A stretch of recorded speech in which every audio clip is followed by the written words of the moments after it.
What's up, everybody? Welcome back to your favorite New York Jets subscription podcast, Badlands. I'm your host, Joe Caporoso. Quick, immediate reaction post-game party that I just couldn't wait to post. Connor and I are going to have a full reaction that we're going to record a bit later today that's going to run first thing in the morning. But this game, for the first time in a long time, I can record a podcast before the game was over, not for a Jets loss, but for a Jets win. And I cannot tell you how long it's been since we've been able to do that. A game where the Jets were 6.5-point favorites and thoroughly kick the ass of the opposing team. And this time it happened to be on national television, where the Jets have been a nightmare in recent years, and it happened to be against the New England Patriots. And look, the energy for the playoff beers at MetLife slowly rising back. Work to do, but the Jets did exactly what they should do tonight. They beat New England up on both sides of the football, cruising to a 24-3 victory. I think if we all put our Jet fans' anxiety aside, this game was never really in question from the opening whistle. Aaron Rodgers looked like MVP Aaron Rodgers tonight and was in complete control of the game after the Jets punted on the opening drive, which was really only killed by a penalty. They effectively moved up and down the field the rest of the game. And the only time that their drives were stopped were on missed field goals or because it was garbage time. Rodgers was spreading the football all over the place. Statistically, easily his best game. 280 yards, 27-35 passing, a couple of touchdowns. One to Allen Lazard in the first half, one to Garrett Wilson in the second half. Big game for Conklin, who ends with over 90 yards. Lazard, again, 3 for 48. Mike Williams involved, 3 for 34. Garrett Wilson, 5 for 33. Maybe the only slightly negative footnote of the night is that Garrett and AR are just like, they're just this close, but they're not fully in sync yet. I feel like that's a little more on Wilson at this point. He has to work on the field awareness, has to get his feet down, has to not have motion penalties, but still was able to get his touchdown in the second half, which was great to see him get over the hump. Both Allen and Brees effective.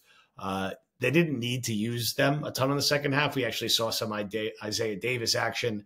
Brees with 54 yards rushing, Allen with 58 yards rushing, both of them involved in the pass game, where Brees had 4 catches for 29 yards. Allen had a few catches. Brees had another touchdown, 3 straight weeks with a touchdown, 3 straight weeks with the Jets scoring 3 offensive touchdowns, which has not happened, as I said on the broadcast, since 1989. And it's very hard to explain to anyone who's not a Jet fan how uncommon it is to see this many offensive points and offensive touchdowns. So 3 straight weeks again of getting 3 touchdowns on the board, getting comfortably in the 20s. And the Jets, were able to really take their foot off the gas to an extent in this one halfway through the fourth quarter. And defensively, their line was all over a backup and banged up Patriots offensive line. The Pats effectively did nothing on offense all night. Ramondre Stevenson was banged up. He had a fumble.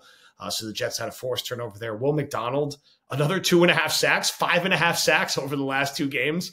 Low-key on pace for about an 18-sack season, which was incredible to see. An active night for Quinnen, his most active game of the season by far. Kinlaw had a sack late. Chuck Clark, good bounce-back game, made some plays, had a forced fumble where he just took the ball from Stevenson. Not a lot to do for the Jets secondary tonight. This Patriots offense is just so limited with Brissett. I don't even think he got over 100 yards passing, and they had May in garbage time. There's just nothing they do down the field to their receivers. Jets took Hunter Henry out of the game. They held him to 3 points. I mean, the Jets defense, for all the crap they've gotten really since halfway through the Titans game, they've been good. They've been as good as about as we expected. Now, we'll keep perspective. New England's not good. They're not a good team. I know they had like the upset win over the Bengals, who always start slow week 1. They're going to win 4 or 5 games this season. That being said, there's something to be said for winning the games you're supposed to win and winning them convincingly, which is what the Jets did tonight. Winning by 20-plus points, covering easily, being in control the whole game, and using this game to get Mike Williams more involved, get Conklin more involved, keep the rhythm going with Lazard. Gibson had a couple catches.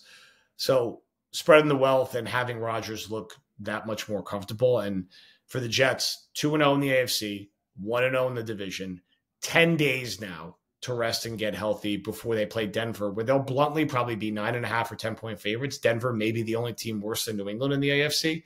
and the Jets get them flying across the country to them. So a favorable matchup before the schedule gets unkind to them again, where they have to fly all the way to London, don't have a bye week after, before a huge game against Buffalo. Still need to handle their business, right? They handled their business. They're where they should be through 3 games. They're 2-1. They won 2 games in the conference. They are set up well to prospectively be 3-1 because they should beat Denver in a similar fashion to how they beat New England. So credit to them for handling their business. Now, the really only negative note and downside, besides the minor thing that I mentioned about Garrett, Morgan Moses got banged up late. It initially looked really bad, but then he was able to walk off under his own power. Does not look like again, I'm not a doctor. I'm just riffing off the top of my head here. Does not look like a season-ending type thing, but maybe he's out for a few weeks. This is why you have Olu Fashanu, who in limited action, from what we can see, looked good. We'll see what happens with Moses' status. I wouldn't be surprised if he missed a couple games. Good to have that offensive tackle depth. Jets will now also have 10 days to get Mosley healthy, although Sherwood did a nice job holding it down tonight. Reed and Carter played as expected and held up well. There really wasn't much for them to do tonight. Carter did drop a Drake May interception. That would have been nice to have, but we'll get it next time, because I guess May is a starting quarterback by the next time the Jets and Pats play. 10 days still to potentially sort out the Hassan Reddick situation. It's awesome to see how the defensive line played tonight. They will play better teams and better offensive lines, so getting more help is still a priority. So if you're a Jet fan, just be happy. Enjoy it. Think about the last time you've just been able to thoroughly dominate the Patriots end to end and be unquestionably the best team, and to do it on national TV.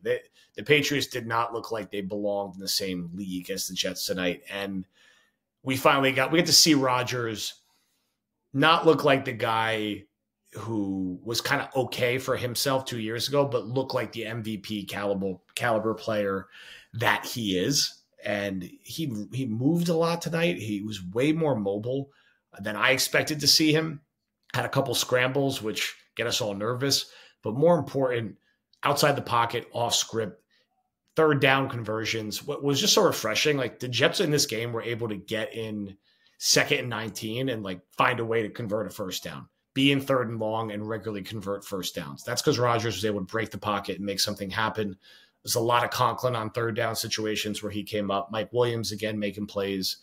He was in just complete control. And I'll give credit to Hackett, too, because either he's getting out of the way and letting Rodgers do his thing, or scripting very well. And he did a very good job scripting in the first quarter. The Jets came out higher tempo, spreading the field. They're very difficult to defend when they start going 5 wide with Hall and Allen on the field and Mike Williams and Lazard's in rhythm, and you got Garrett moving all over the place. They're a difficult team to defend, and Mike Williams is only going to get better and more healthy. He's basically playing full-time right now. Lazard, like this, is more than capable as a third receiver as Williams kind of rolls into the number 2 role. And then anything you're getting after that from a Gibson, Corley, is sort of gravy on top, especially if Conklin is going to make plays. Ruckert had a couple nice catches tonight, some difficult catches that we haven't seen him have an opportunity to make. There's really nothing but good things to say. And for the Jets, they needed this type of business-like victory where they came in, they were in complete control, because playing 3 games in 10 days is hard as hell in the NFL. It is not an easy thing to navigate. 2 of them on the road, and the Jets get through it at 2-1. And now you get this mini bye week. You get a very beatable opponent at the end of that mini bye week and a chance to be 3-1. And the Jets have not been 2-1 since 2015.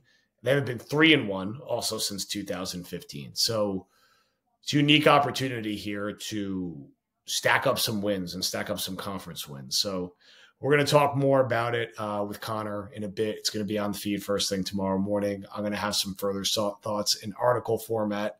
Tomorrow, TOJ Talks Saturday. Buck the Trend will run Sunday, and then we'll be into Jets-Broncos week. Of course, we're going to have the content hitting like crazy. BadlandsTOJ.com.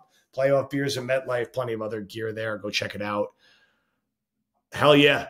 Hell yeah. We've been waiting way too long to see something like that. And for everyone who went out to the home opener, I didn't get to make it. I'm going to be at Jets Bills and Jets Colts and Jets Pats in New England are the 3 I'm looking like I'm going to this year. But I was passing through Secaucus Station today, and it was a zoo at 4 o'clock. And the crowd seemed on point. They had the lights going, and Jet fans deserve that after what we had to deal with at the Buffalo game last year. And Jet fans have deserved a nice relaxing, comfortable win. The Titans win was not comfortable. I think the name of the episode was an excruciating win. This was not an excruciating win. I think if you were watching this game rationally, you knew this game was over really at halftime, and the Jets just put their foot on the throat of New England coming right out of the gate, and this one was never really in doubt. So credit to the coaching staff, credit to Aaron Rodgers, credit to everyone out there tonight. It was a fun one, and let's get healthy. Let's see what can happen with Reddick. Let's continue to tweak the roster. Let's not have a letdown against Sean Payton in Denver, and the Jets have a really nice chance to fly overseas to play Minnesota at 3-1 with 3 wins in their conference. So post-game party, 2-1, 24-3, again, 24-3 over the New England Patriots, who the Jets have now beat twice in a row, building a little bit of a win streak. Thank you, everyone. We'll talk to you soon.